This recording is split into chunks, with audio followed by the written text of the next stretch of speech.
नमस्कार दोस्तों, मेरा नाम है भालचंद्र। ब्रह्मांड सिद्धेश्वर में आप सभी का स्वागत है। आज के इस वीडियो में हम चर्चा करेंगे कन्या राशि का नवंबर 2021 का संपूर्ण राशिफल। कैसे होंगे ग्रह योग, कैसे होंगे ग्रह के राशांतर और वो आपके राशि पर किस प्रकार से परिणाम करने वाले हैं, कौन से निर्णय आपको लेने हैं, कौन से निर्णय आपको टालने हैं, सभी के बारे में चर्चा इस वीडियो में हम करने वाले हैं। अपना ये जो चैनल है ब्रह्मांड सिद्धि एस्ट्रो, इस चैनल पर मेष राशि से लेकर मीन राशि तक की जो सभी 12 राशियां हैं, इन सभी 12 राशियों का नवंबर 2021 का राशिफल क्या होगा, इस विषय पर वीडियो अपलोड हो रहे हैं। आप उसका आनंद जरूर लीजिए। तो आज के इस वीडियो में हम चर्चा करेंगे कन्या राशि का नवंबर 2021 का संपूर्ण राशिफल। शुरुआत हम ग्रहों के जो राशांतर है इससे करने वाले हैं। सबसे पहले सूर्य के बारे में अगर देखा जाए तो जो सूर्य है वो आपके राशि का वेश है और वो आपके द्वितीय भाव में भ्रमण कर रहा है। दिनांक 17 तारीख के बाद यह आपके तृतीय भाव में भ्रमण करेगा। तो आपने देखा होगा कि अभी पिछले करीबन 15 दिनों से आपके अनवांटेड खर्चे वगैरह हो रहे हैं। तो करीबन 16-17 तारीख तक आपकी जो स्पेंडिंग है उसके ऊपर आपको थोड़ा ध्यान देना होगा। वैसे भी देखे जाए तो आपकी जो राशि है वो थोड़ी प्रैक्टिकल है, पैसे किस तरह से खर्चे करने चाहिए उसके बाद उसकी समझ आपकी राशि को बहुत अच्छी है। लेकिन फिर भी थोड़ा सा स्पेंडिंग के ऊपर ध्यान रखना ज़्यादा आवश्यक होगा। दिनांक 17 तारीख के बाद जैसे ही ये सूर्य ग्रह आपके तृतीय भाव में भ्रमण करेगा तो आपके ट्रैवलिंग वगैरह बहुत ज़्यादा देखी जाएगी। किसी कारण के वश आपको ट्रैवलिंग करनी पड़ सकती है, लेकिन वो ट्रैवलिंग आपके लिए शुभ फलदायी हो सकती है। तो ये बात काफ़ी ज़्यादा महत्वपूर्ण है। उसी प्रकार मंगल ग्रह के बारे में अगर देखा जाए तो मंगल जो ग्रह है वो आपके राशि के लिए अशुभ फलदायी है। यह आपका अष्टमेश भी है, उसी प्रकार यह आपका तृतीयेश भी है और यह मंगल आपके तृतीय भाव में भ्रमण करने जा रहा है। तो यहाँ पर आपके खर्चे वगैरह होने की संभावना काफ़ी ज़्यादा बनती है। खास करके सेहत के ऊपर ध्यान देना ज़्यादा आवश्यक होगा। और जैसे मैंने रवि के बारे में भी कहा, सूर्य के बारे में भी कहा, तो ये जो मंगल है वो भी आपके द्वितीय भाव में भ्रमण करते हुए आपके खर्चे ज़्यादा कर सकता है। तो आपके जो खर्चे हैं उसके ऊपर ध्यान रखना ज़्यादा आवश्यक होगा। उसी प्रकार बुध जो आपके राशि का स्वामी है, आप ही के राशि में भ्रमण कर रहा है। दिनांक 3 तारीख के बाद यह आपके द्वितीय भाव में भ्रमण करेगा। दिनांक 21 तारीख के बाद यह आपके तृतीय भाव में भ्रमण करेगा। तो दिनांक 3 तारीख से लेकर 20 तारीख तक यह जो बुध ग्रह है यह आपके द्वितीय भाव में भ्रमण करेगा। यहाँ पर दो तीन बातें हैं वो आपके लिए सकारात्मक होगी, जैसे कि पैसे के मामले में या फिर इन्वेस्टमेंट के बारे में कुछ अच्छी बातें या फिर कुछ अच्छे जो प्लान्स है वो आपके सामने आ सकते हैं, अपॉर्चुनिटी आपके सामने आ सकती है। तो जैसे रवि मंगल आपके द्वितीय भाव में होने के कारण खर्चे बढ़ सकते हैं, उसी प्रकार बुध आपके द्वितीय भाव में होने के कारण पैसे किस तरह से बचाने हैं, किस तरह से इन्वेस्टमेंट करनी है, उसके संदर्भ में भी कुछ अच्छे बातें आपके सामने आ सकते हैं, कुछ अच्छे अपॉर्चुनिटी आपके सामने आ सकते हैं। उसी प्रकार जैसे ही ये बुध ग्रह 21 तारीख के बाद आपके तृतीय भाव में भ्रमण करेगा तो आपके बहुत ज़्यादा ट्रैवलिंग वगैरह होने की संभावना काफ़ी ज़्यादा बनती है, क्योंकि रवि जो है जैसे मैंने कहा वो भी 17 तारीख के बाद आपके तृतीय भाव में भ्रमण करेगा। तो करीबन इस महीने के 20-22 तारीख के बाद का जो समय है वो आपके लिए ट्रैवलिंग के लिए काफ़ी ज़्यादा महत्वपूर्ण होगा। और इसमें आपके जो भी महत्वपूर्ण काम है वो आप हाथ में ले सकते हो, वो पूरे होते हुए भी नजर आएंगे। अब हम चर्चा करेंगे गुरु ग्रह के बारे में। गुरु जो ग्रह है वो आपके पंचम भाव में भ्रमण कर रहा था और इस महीने के 21 तारीख के बाद यह गुरु ग्रह आपके षष्ठ भाव में भ्रमण करेगा। यह जो गुरु ग्रह है वो आपके राशि के लिए अशुभ ग्रह है, क्योंकि यह आपका चतुर्थेश भी है और सप्तमेश भी है। अब ये आपके 21 तारीख के बाद षष्ठ भाव में भ्रमण करेगा। तो ये पंचम भाव से आपके दशम भाव को देखेगा, सप्तम दृष्टि से आपके व्यय भाव को देखेगा और नवम दृष्टि से आपके तृतीय भाव को देखेगा। तो यहाँ पर दो तीन बातें हैं, उसके ऊपर ध्यान रखना बहुत ज़्यादा आवश्यक है। पहले सबसे महत्वपूर्ण बात, सेहत के बारे में ध्यान देना बहुत ही ज़्यादा आवश्यक होगा। जहाँ पर आप काम करते हो, नौकरी करते हो या फिर व्यवसाय करते हो, वहाँ पर की परिस्थितियाँ काफ़ी ठीक रहेगी, लेकिन आपके स्पेंडिंग्स वगैरह होने की संभावना काफ़ी ज़्यादा बनती है। अगर आप लोन आपने कुछ कोई लोन लिया है और वो डिफ़ॉल्ट हो या हुआ है या फिर आप नहीं चुका पा रहे हो, तो उसके संदर्भ में स्ट्रेस भी यह जो गुरु है वो आपको दे सकता है। तो थोड़ा सा इस मामले में आपको चौकन्ना रहना ज़्यादा आवश्यक होगा। हालांकि इसके जो परिणाम हैं वो इसी महीने से शुरुआत नहीं होंगे, क्योंकि ये स्लो मूविंग प्लैनेट है और करीबन एक आध साल तक ये यह एक ही राशि में भ्रमण करता है। तो इस वजह से इसके जो परिणाम हैं वो आपको बहुत जल्दी नहीं मिलेंगे, लेकिन जो भी मैंने बातें कही उसके ऊपर थोड़ा सा अमल करना ज़्यादा आवश्यक होगा। उसी प्रकार शुक्र ग्रह के बारे में अगर देखा जाए तो शुक्र जो ग्रह है यह आपका भाग्येश भी है और द्वितीयेश भी है, महत्वपूर्ण शुभ ग्रह है जो कि आपके चतुर्थ भाव में भ्रमण करने जा रहे एक संपूर्ण महीने में। तो यह बात आपके लिए बहुत ज़्यादा महत्वपूर्ण है और शुभ फलदायी होगी। घर के जो लोग हैं उनके साथ आपकी जो हारमोनी है वो काफ़ी अच्छी देखी जाएगी। उसी प्रकार आपके घर में कुछ नए खरीदारी वगैरह हो सकती है। घर के जो लोग हैं उनके लिए खर्चे करने पड़ सकते हैं, लेकिन घर के जो लोग हैं उनके लिए अगर आप खर्चे करते हो तो उसमें आपको भी आनंद आ सकता है और आप बहुत ज़्यादा खुश दिखाई दोगे। तो उस लिहाज से अगर देखा जाए तो शुक्र का जो भ्रमण है आपके लिए शुभ फलदायी साबित होगा। उसी प्रकार शनि के बारे में कहा जाए तो शनि आपके दशम भाव में स्वयं के राशि में मार्गस्थ है, जो कि बहुत ही अच्छी बात है। तो इस वजह से अगर आप किसी के रिलेशनशिप में हैं तो रिलेशनशिप काफ़ी अच्छी स्मूथली आगे जाएगी। उसी प्रकार अगर आप शेयर मार्केट से डील करते हैं तो वहाँ पर भी आपको कुछ अच्छे लाभ वगैरह मिलने की संभावना काफ़ी अच्छी बनती है। तो शनि का जो भ्रमण है वह आपके लिए शुभ फलदायी साबित होगा। राहु और केतु के बारे में अगर कहा जाए तो राहु आपके भाग्य भाव में भ्रमण कर रहा है, केतु आपके तृतीय भाव में भ्रमण कर रहा है। तो इसके जो परिणाम है, केतु के जो परिणाम है वो आपको मिलेंगे, जो कि हम ग्रह योगों के जो है बातें हैं उसमें ज़रूर कहेंगे। लेकिन राहु का जो स्वतंत्र रूप से परिणाम आपको इस महीने में नहीं मिलने वाला। तो ये थे ग्रहों के जो भ्रमण है, राशांतर है, उसके बारे में चर्चा। अब हम चर्चा करेंगे ग्रह योगों के बारे में। ग्रह योग जो होते हैं उसके जो परिणाम होते हैं वो 2-3 दिनों के लिए सीमित होते हैं, लेकिन वो मिलते ज़रूर है। वो आपके राशि के लिए किस क्षेत्र में मिलेंगे उसके बारे में भी चर्चा करेंगे। जैसे कि इस महीने के 1 तारीख को बुध और गुरु का नवपंचम योग यानी कि त्रिकोण योग होने जा रहा है। बुध जो कि आप ही के राशि में भ्रमण कर रहा है, उसके साथ आपके पंचम भाव का जो गुरु है वह नवपंचम योग यानी कि त्रिकोण योग करने जा रहा है। तो करीबन 1-2 तारीख तक आपका जो कॉन्फिडेंस लेवल है बहुत ही अच्छा देखा जाएगा। अगर आप शेयर मार्केट से डील करो तो वहाँ पर भी कुछ अच्छे अनुभव आपको आ सकते हैं। अगर आप किसी के रिलेशनशिप में हैं तो वहाँ पर भी आपके दोनों में हारमोनी काफ़ी अच्छी देखी जाएगी। खास करके अगर आप विवाहित हो तो आपके जो वैवाहिक जोड़ीदार है उनमें और आप में बहुत ही अच्छे हारमोनी देखी जाएगी। घर के जो लोग हैं उनके साथ भी आपका घुलना मिलना काफ़ी अच्छा देखा जाएगा।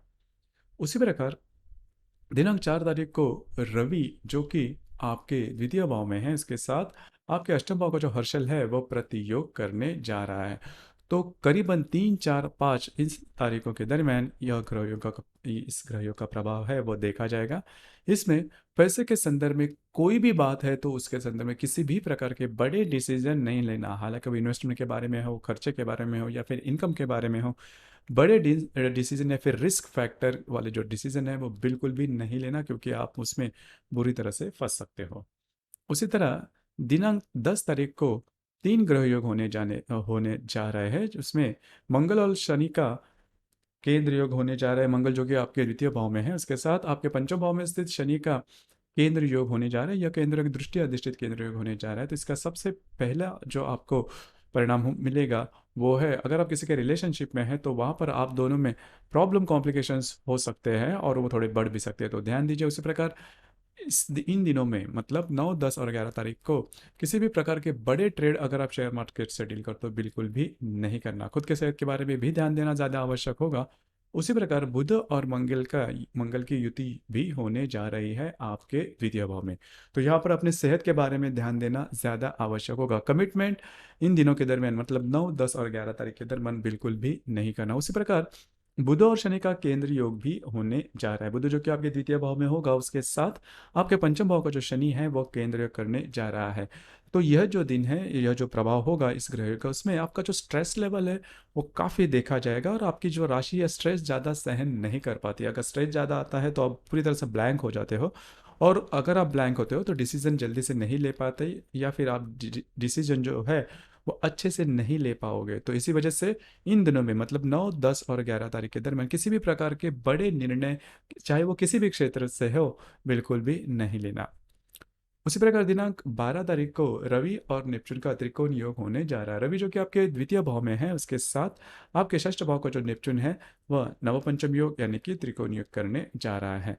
तो करीबन 11-12 तारीख तारीख को आपको कुछ अच्छे इंट्यूशंस वगैरह आने की संभावना काफ़ी ज़्यादा बनती है। अगर आप धार्मिक या फिर आध्यात्मिक मार्ग में हैं तो कुछ अच्छे इंट्यूशंस आ सकते हैं, और वह इंट्यूशंस किसी भी क्षेत्र से रिलेट करने वाले हो सकते हैं। लेकिन अगर आप उस इंट्यूशंस के ऊपर अगर आप काम करते हो तो आने वाला समय आपके लिए शुभ फलदायी हो सकता है। उसी प्रकार दिनांक 13 तारीख को बुध जो कि आपके द्वितीय भाव में है, उसके साथ आपके अष्टम भाव का जो हर्षल है वो प्रतियोग हो करने जा रहा है। तो पैसे के मामले के लेकर स्ट्रेस लेवल आपका बहुत ज़्यादा बढ़ सकता है। उसका जो कालावधि, इसका जो प्रभाव होगा इस ग्रह योग का, वो 13 और 14 तारीख को देखा जाएगा।